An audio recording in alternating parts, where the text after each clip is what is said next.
నమస్తే శ్రీమాత్రే నమః శ్రీ గురుభ్యో నమః. అయితే నేను ఎప్పుడూ మీ ముందుకు ఒక్కొక్క ప్రతి నెలలోనూ వచ్చే రాజయోగాలను మాత్రమే వాటితో మాత్రమే నేను మీ ముందుకు వస్తాను.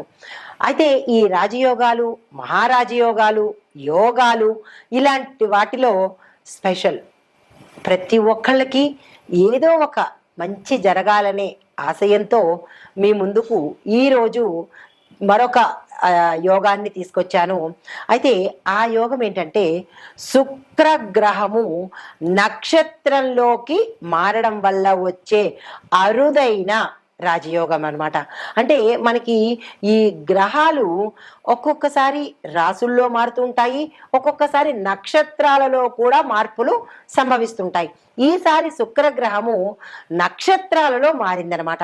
ఈ మారడం వల్ల ఎలాంటి చారిత్రాత్మక సంఘటనలు జరుగుతాయి, రాసుల వాళ్ళకి ఎలాంటి మంచి ఫలితాలు వస్తాయి అనే అంశాన్ని మీకు సవివరంగా తెలియజేస్తాను. అయితే ఈ శుక్రగ్రహ మార్పులు, నక్షత్ర మార్పులు ఏ సమయంలో ఏ రోజు నుంచి ఎలాంటి ఫలితాలు ఇస్తాయి అంటే కనుక జూన్ 13 నుంచి 2025 అంటే గత నెల 2025 జూన్ 13లోనే అంటే రాత్రి 9:21 శుక్రగ్రహము భరణీ నక్షత్రంలోకి ప్రవేశించేసింది. అయితే ఇది ఎప్పటి వరకు ఉంటుందంటే 6 వారాల సమయం వరకు ఈ సమయము అంటే ఈ రాజయోగము ఉండబోతోంది.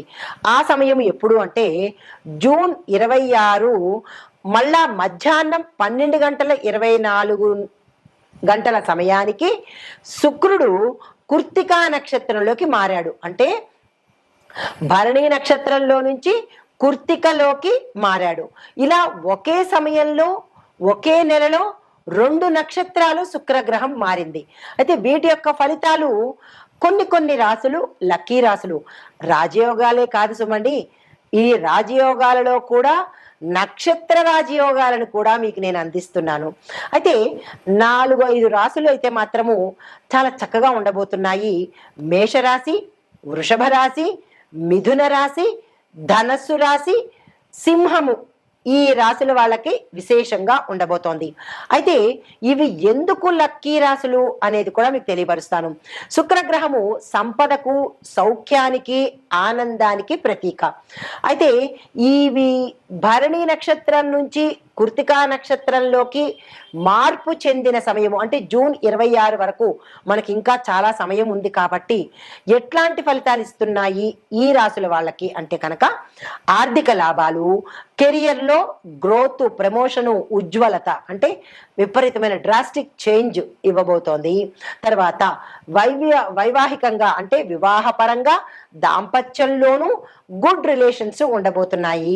దీంతో పాటు ప్రజాదరణ, సోషల్ మాధ్యమాలలో ఎవరైతే ఉన్నారో వారికి విశేషమైన స్థాయి లభించబోతోంది. అయితే ఏ నెలలో ఎంతెంత కాలం ఉంటుంది అనేది కూడా మీకు తెలియపరుస్తా. మీకు ఒక కన్ఫ్యూజన్ రావచ్చు, ఏ నెలలో మేము చూసుకోవాలి, ఎంతెంత సమయం ఉండబోతోంది అనే సందేహం లేకుండా అది కూడా మీకు ఇక్కడ ఇచ్చేస్తాను. అయితే ఈ శుక్రగ్రహము భరణీ నక్షత్రంలో జూన్ 13 నుంచి 26 వరకు, కృత్తికా నక్షత్రంలో జూన్ 26 నుంచి సుమారు జూలై 10వ తారీఖు వరకు అనగా 12 రోజులు ఉండబోతోంది. అయితే ఈ 2 రోజులు చాలా గుర్తుపెట్టుకోండి. వీలైతే స్కిప్ చేయకుండా నోట్ చేసుకునే ప్రయత్నం చేయండి, లేదా మరల చూసే ప్రయత్నం చేసుకోండి. శుక్రుడు స్వరాశిలోనే అంటే వృషభ రాశిలోనే జూన్ 29 నుంచి జూలై 26 వరకు ఉంటాడనమాట. ఇది కూడా మీరు చాలా జాగ్రత్తగా ఏ రాశుల వాళ్ళకి ఏ సమయాల్లో అనేది చెప్పాను కాబట్టి రాసుకుని నేను చెప్పే పరిహారాలు కానీ ఈ యొక్క ఫలితాలు కానీ జాగ్రత్తగా చూసుకునే ప్రయత్నం చేసుకోండి.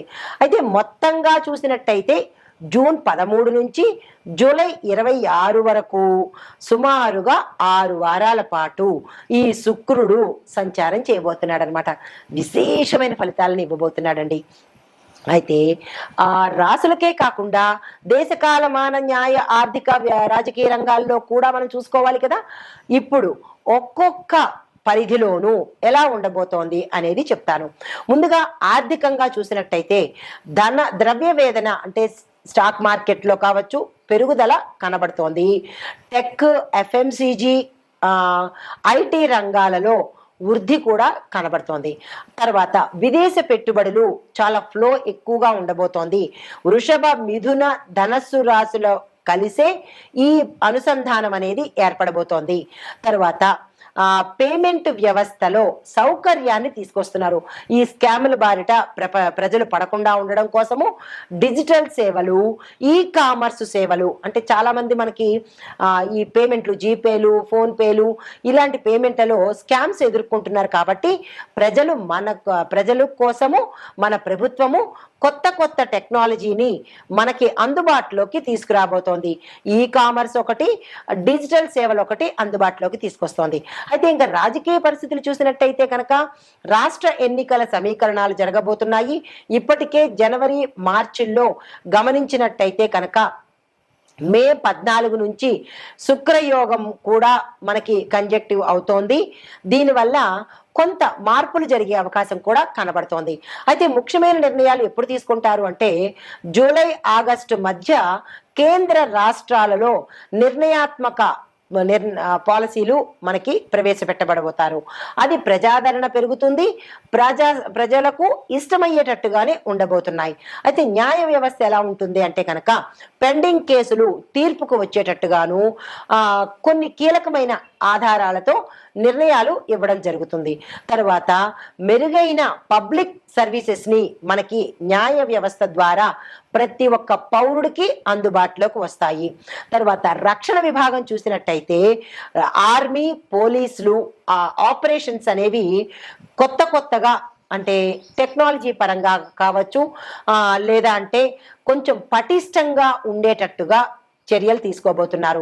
సైబర్ సెక్యూరిటీ ఆధునికీకరణ చాలా ఫాస్ట్గా తీసుకుంటున్నారు. ఎందుకంటే సైబర్ నేరాలు ఎక్కువగా జరుగుతున్నాయి కాబట్టి వాటిని తగ్గించి ప్రజలకు మేలు చేయాలి అనే ధోరణిలో డిజిటల్కి కొంచెం మార్పు చేర్పులు చేసి ప్రజల్ని సైబర్ నేరాలకు దూరంగా ఉంచే ప్రయత్నం మన ప్రభుత్వం తీసుకోబోతోంది. చాలా చక్కని విషయం ఇది.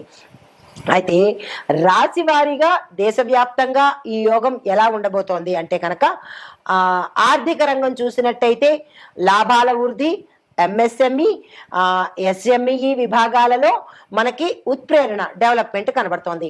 రాజకీయ పరంగా చూసుకున్నట్టయితే ఓవరాల్గా రాజకీయ నాయకులకు జనాల యొక్క డిమాండ్ ఉంటుంది, సార్వత్రిక అవగాహన ఏర్పడుతుంది. ఇక న్యాయ వ్యవస్థ తీసుకున్నట్టయితే కనుక తీర్పు వేగవంతంగాను, ట్రాన్స్పరెన్సీగాను ఉండబోతోంది. రక్షణ రంగం చూసుకున్నట్టయితే సరిహద్దుల్లో భద్రతా ఏర్పాట్లు, సైబర్ డ్రోన్స్ ఏర్పాటు చేయడము, సాంకేతికంగా టెక్నికల్గా మరింత బలం పుంజుకునేటట్టుగా ఉండబోతోంది.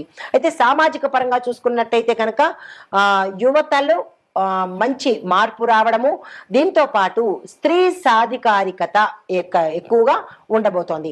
అయితే అభివృద్ధి పరంగా చూసుకున్నట్టయితే కనుక ఇన్ఫ్రాస్ట్రక్చర్స్ కానీ, ప్రాజెక్ట్స్ కానీ, డిజిటల్ ఇండియాలో కానీ, లేదా విద్యా రంగాలు డెవలప్ అవ్వడం ఎక్కువగా మనం గమనించబోతున్నాము. అయితే వీటి పరంగా చూసుకున్నట్టయితే మరి మేషాది ద్వాదశ రాశుల వారికి ఎలా ఉండబోతోంది అనేది ఇప్పుడు మీకు సవివరంగా తెలియజేస్తాను. తదుపరి రాశి మిథున రాశి. ఈ రాశి వారి యొక్క గ్రహస్థితి 12వ స్థానంలో శుక్రుడు సంచారం చేస్తున్నాడు. మరి వీటి యొక్క ఫలితము విదేశ ప్రయాణాలు, వ్యయాల మీద అంటే ఖర్చుల మీద నియంత్రణ పెట్టుకోమని చెప్తున్నాడు. కాబట్టి ఈ రెండు తప్పనిసరిగా చేసుకోండి. మీకు చెప్పదగిన మంత్రము ఓం శుక్రదేవాయ నమః. ఈ మంత్రాన్ని 108 సార్లు తప్పనిసరిగా చదువుకోండి. అయితే పరిహారంగా శుక్రవారం రోజు పాలను నివేదన చేస్తూ తెల్లని బట్టలను ధరించి పాల ప్యాకెట్లు కానీ, పాలను కానీ పేదవారికి యథాశక్తి దానం చేసుకోండి. అయితే చెప్పదగిన సూచన, మీకు ఏ అంశంలోనైనా సరే జాగ్రత్తగా ఉండే ప్రయత్నం చేసుకోండి. నమస్తే. అయితే ఈ శుక్రుడు ఈ నక్షత్రం నుంచి నక్షత్రము, ఇక్కడ చాలా గమనించాలి, రాశి నుంచి రాశి కాదు, నక్షత్రం నుంచి నక్షత్రం మారినప్పుడు ఓవరాల్ గా ఎలాంటి ఫలితాలు ఉంటాయి అంటే కనుక జూన్ 13 నుంచి జూలై 26 వరకు ఉంటాడు. ఈ విషయాన్ని ప్రతి ఒక్కళ్ళు గమనించుకోండి. అయితే ఆ సమయంలో నేను ఇందాక చెప్పినట్టుగా ఏ రాశి వాళ్ళు ఏ ఏ పనులు చేసుకోవాలి అనేది చెప్పాను.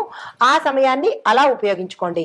అయితే ఈ నేపథ్యంలో 6 వారాలు శుభప్రాయశ్చిత్త కాలం అనమాట. మీరు ఏదైనా తప్పులు చేసినా దాన్ని ప్రాయశ్చిత్తంగా తీసుకొని ఈ సమయంలో ప్రాయశ్చిత్తం తీసుకోండి. రెండోది 4-5 రాశులు బాగుంటాయని చెప్పాను కదా, అది మేష, వృషభ, మిథున, ధనస్సు, సింహరాశులు చాలా చక్కగా ఉండబోతున్నాయి. ఎలా? ఆర్థికంగాను, కెరియర్ పరంగాను, కుటుంబ పరంగాను చక్కగా ఉండబోతున్నారు.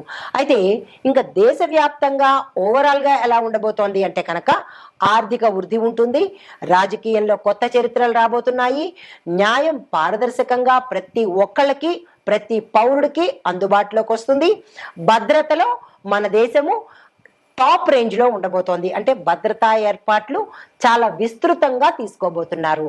అయితే ఇది ఒక గోల్డెన్ పీరియడ్ అని చెప్పొచ్చు. జూన్ 13 నుంచి జూలై 26 వరకు ప్రతి ఒక్కళ్లకు ఇది గోల్డెన్ పీరియడ్. దీన్ని వృధా చేసుకునే ప్రయత్నం అస్సలు చేసుకోకండి. నమస్తే.